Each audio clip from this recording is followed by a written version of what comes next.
Hey everybody, and welcome to another video where we discuss our book, How to Survive the 2020 Election by Living a Law of Attraction Life.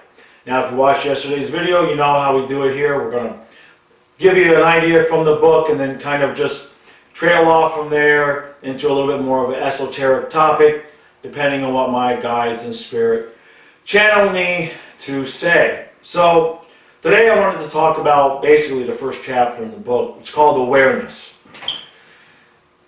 Boy, oh boy, oh boy. This is, we really kicked off the book with a tough one because with the way everybody's life today is structured, right? I mean, half the time you can't even be aware if your fly is zipped up or not, right? Okay, let's face it, we're all moving at way too fast of a speed, and we put a tremendous amount of pressure on ourselves to complete an overwhelming number of tasks on a daily basis, where for the most part, many people just go to bed tired, exhausted, and with the list of things in their head that they didn't get done for the day. And it's very unsatisfying. So, assuredly, under those circumstances, probably, way down at the bottom of the list for people is spiritual awareness of themselves, right? For some, maybe, they go to church or they worship one day a week, and that's, what they can do, and there's nothing wrong with that. However, if you want to truly know yourself, if you really want to know your inner truth, and you really want to have that connection with your own spirit, so that you can help, avoid some of the traumas and pitfalls that we talked about yesterday, you need to find time to become more self-aware. Now, it's easier said than done, right? We can all sit here and talk about put the phone down, step away from the computer, take a walk in nature. And those are fine ideas, and there's nothing wrong with it. One of the concepts I talk about in the book is actually not exactly my idea, but the concept is called don't mess with imperfection. Long story short, it's a line from a Hall & Oates song. At the end of the song, that's what Daryl Hall says, is don't mess with imperfection. And I've always lived by that because, well, you think about it, man. How many times do we, overdo it or overextend ourselves trying to get something exactly right? And if you believe in law of attraction, then you're going to have to, at some point, acknowledge if something isn't quite working out the way that you expected it to be, maybe the issue is how you expected it to be. So the point to that is that if you have 5 minutes to calm yourself, wherever you might be, calm yourself, center yourself, breathe, and try to talk to your inner guides. Doesn't have to be where this perfectly structured time where I must go to church at this time, or I must go do yoga at this specific time, or every day at this time I have to do this specific ritual, whatever that might be. Life is not going to allow for that to be perfect, right? It's always going to be something that you miss out. And so if you're able to develop the habit of taking 5-10 minutes when you can grab it, that is really going to be the key to making the progress, because it's those little vignettes of time that you give to yourself, whatever random time during the day it might come up. Everybody can make a New Year's resolution, right? It's the new year, right? Middle of January, everybody's got, probably half of you have already blown your New Year's resolution. I don't even bother making any, because you're just not going to stick to something every day, all day for an entire year, although I'm sure some people will share some stories where they were successful with that. But to the point of not getting something done every day, all day, you have to grab that time for yourself. And the ability to train your mind or your spirit, whichever one you want to, whichever one is your truth, who is running the show, if you can train yourself to know when you need to take that 5 minutes and that 10 minutes, and when you're struggling and when you're having trouble, maybe you need to make a decision, or somebody is coming at you with some information, and we talk about that in the book. Maybe a coworker is, blabbing at you about the debate from the last night or something about politics, and you don't really want to hear it. It's not in your mindset at all. It's really not in your interest, but you don't want to be rude to them, right? So you sit there and you listen. And we talk about this in the book, where if you can just put yourself in a sort of a bubble, okay? You just imagine yourself in this bubble where you're just putting up a wall of your energy, and you're allowing them to get out what they need to get out, because that's the space that they're in. You don't want to be judgmental. So you're allowing them to come at you and say what they need to say, but you're envisioning that energy, that negative energy, is just coming at you and it's just bouncing off and it's going right back to them. They're not going to get a reaction out of you.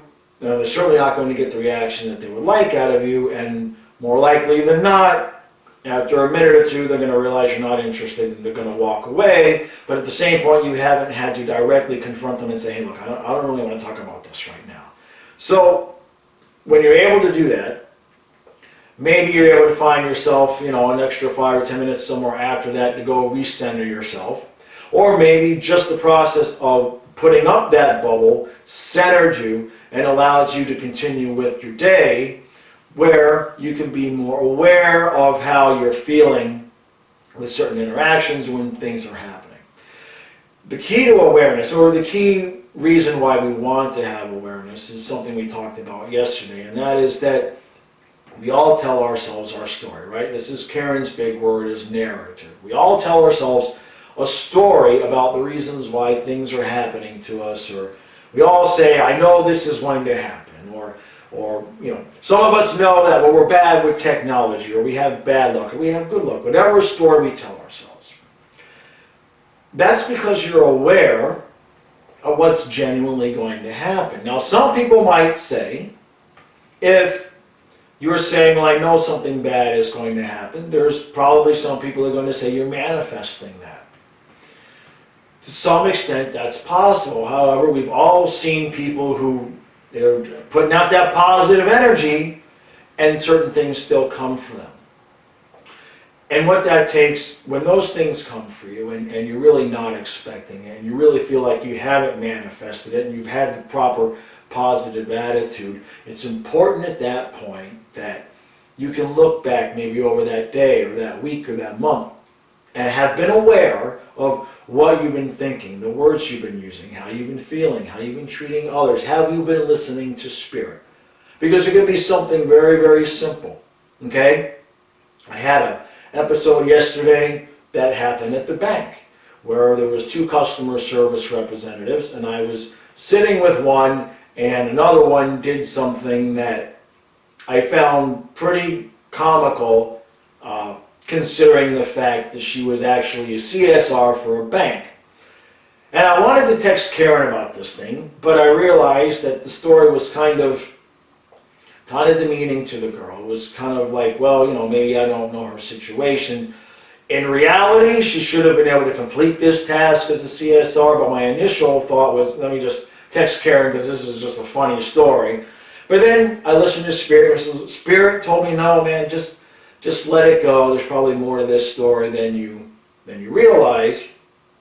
And of course, I didn't do it. And that actually worked to my benefit today, because something happened overnight where customer service representative had to call me, and it was actually the girl who I did not send the disparaging text about calling me and checking my account and fixing the problem for me preemptively. And so there it goes. If you're aware, if you are able to slow down your process, slow enough, and spend enough time, it doesn't have to be specific time, doesn't have to be a specific amount of time, but if you're consistently checking in with yourself and making sure that the voice you're listening to is your own, it's not your coworker, your boss, television, the radio, the newspaper, internet, Facebook, whatever it is, you're intaking that information all day long. But you have to be very aware to make sure that you're not soaking in those ideas and regurgitating them as your own without checking in with spirit and your gut first, and making sure that those things genuinely resonate with you.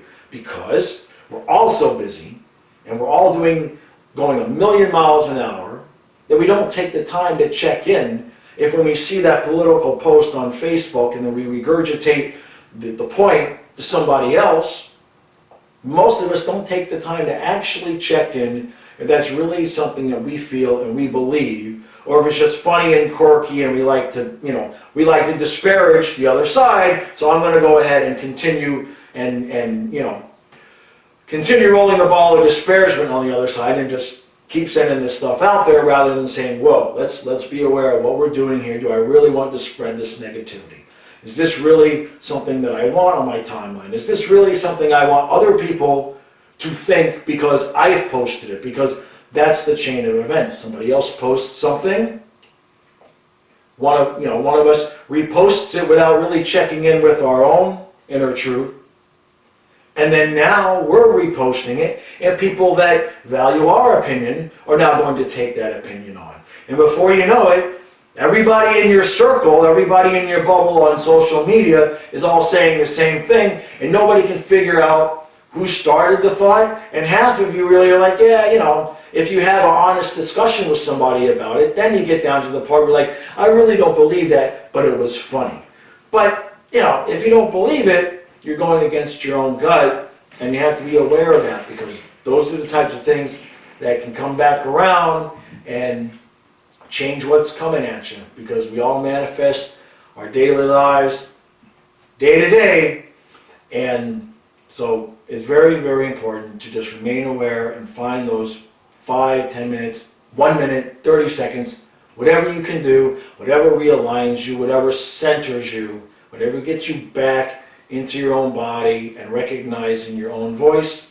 You have to take time to do it, whether it's first thing in the morning, last thing at night, middle of the night when you get up to go pee. It's a great time, because really there's nothing else in the brain cells, okay? I'm just saying, 3 o'clock in the morning, you woke up from a bad dream, that's the time, man. That's the time. Just take the minute, because you've got the minute, you're already there, you may as well do something constructive with it. So, all right. That is enough for today. Thank you guys for watching the videos. I'm having fun doing them.